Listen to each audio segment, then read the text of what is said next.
Then later, one woman says being pregnant in Florida is like a death sentence. How the state's abortion rollbacks are putting women's lives in harm's way. Joining me now, Abby Johnson, former director of Planned Parenthood, now one of the great pro-life advocates we have in this country, author of the book Life to the Full. All right, Abby, it's easy for me to hear things like that. It's a death sentence and roll my eyes and snicker like I just did. It's just instinct. But there really are women who believe that, aren't there? Oh, absolutely. I mean, you know, that really, honestly, was what initially drew me in to volunteer and work with Planned Parenthood. You know, women are going to die. If women don't have access to abortion, they're going to die. That has been the narrative of Planned Parenthood and the abortion movement for many, many years, for decades. That was one of the reasons that Roe was instituted in the first place. But look, here's the deal. Here's the reality. Texas and many other states have now, for months, now almost a year, have been abortion free. And I'll have you know, there has not been one woman who has died in the state of Texas from a back alley abortion, from lack of access to abortion. Women are doing just fine in the states where abortion has been banned, where abortion is illegal.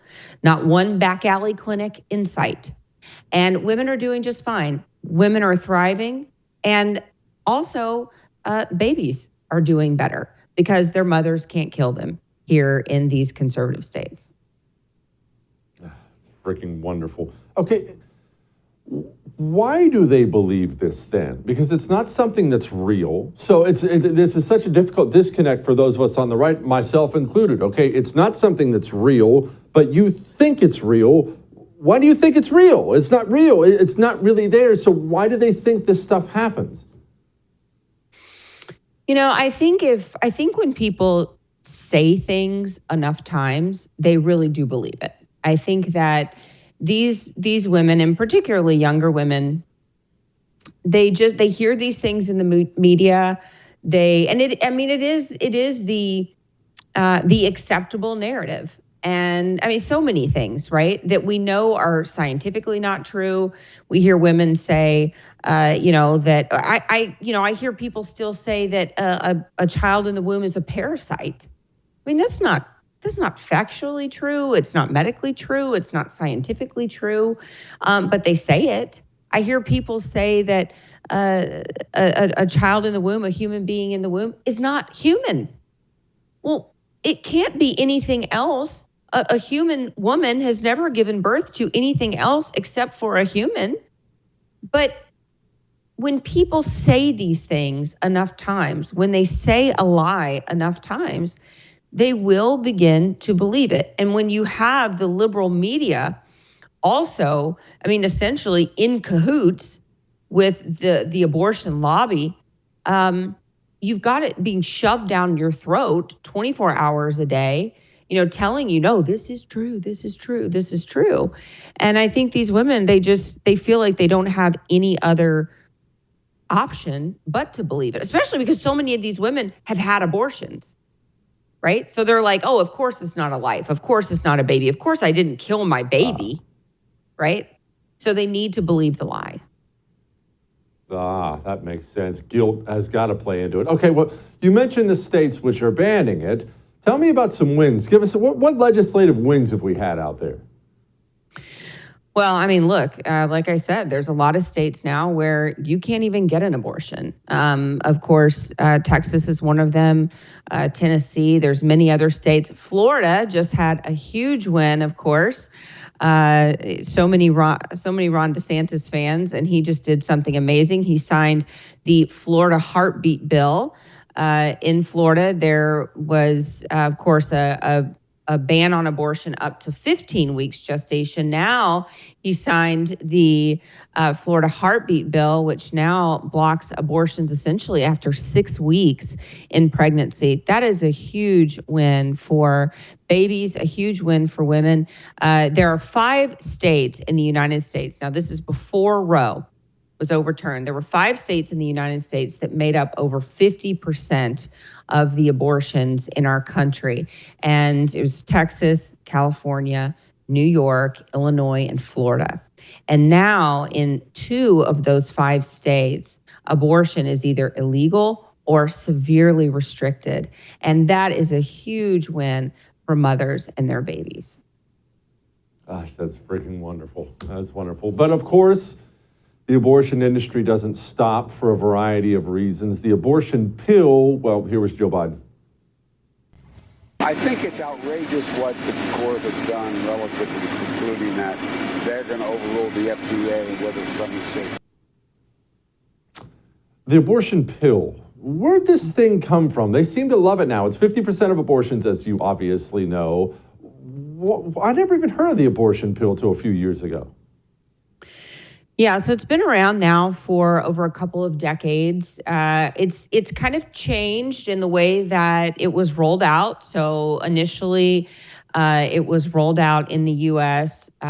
You take this pill, this first pill, mifeprex. Let me kind of explain it. So the first pill, mifeprex or mifepristone, that's the pill that actually starves the baby to death. It shuts off progesterone, and progesterone is basically food for a baby. It's what keeps the baby alive. And that pill starves the baby of progesterone. Then you go home and completely unsupervised, all alone in your dorm, in a hotel room, in your bathroom at home, you take these 4 pills. And before, when the pill was first rolled out, you inserted these 4 pills vaginally.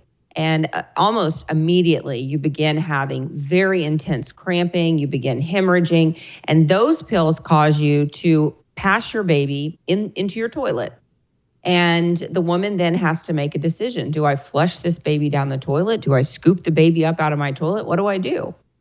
Of course, inserting the pills vaginally is a huge shock to a woman's uterus. It caused many cases of uterine rupture, some cervical damage to some women. And so the abortion industry said, you know what, this is not good, doing this particular routine. So we're going to change it. We're going to give them mifepristone like usual. But now we're going to have the women take the misoprostol at home orally.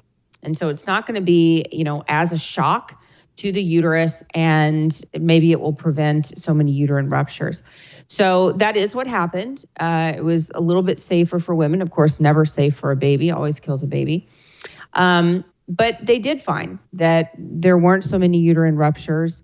And it was a little more, little less risk of hemorrhage taking the pills orally. Well, now we've had this case now, and rightly so. The FDA did just push mifepristone through without appropriate trials, without appropriate study. They pushed it through, of course, because the FDA, they're in bed with, this liberal agenda. They want to kill as many babies as possible.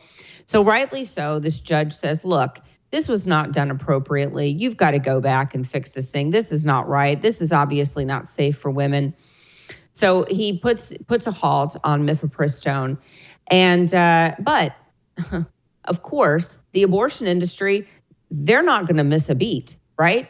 Because they already have an arsenal of other ways to kill a baby through pills. So they are ready to begin misoprostol only abortions. So here's the really scary thing though, okay, about misoprostol only abortions. Basically, in a misoprostol only abortion, I said that the mifepristone will kill the baby before the woman delivers it. In a misoprostol only abortion, you don't have that mifepristone pill that kills the baby first. So these women are going to be now back to inserting the misoprostol vaginally. So now we're at significant risk of rupturing that uterus again. They don't care. The abortion industry doesn't care. But secondly, now these women are not going to be delivering a dead baby. These women are going to be delivering a live baby. And these women are possibly going to see their babies being delivered from their womb. And depending on how far along they are, they might see their babies take a breath.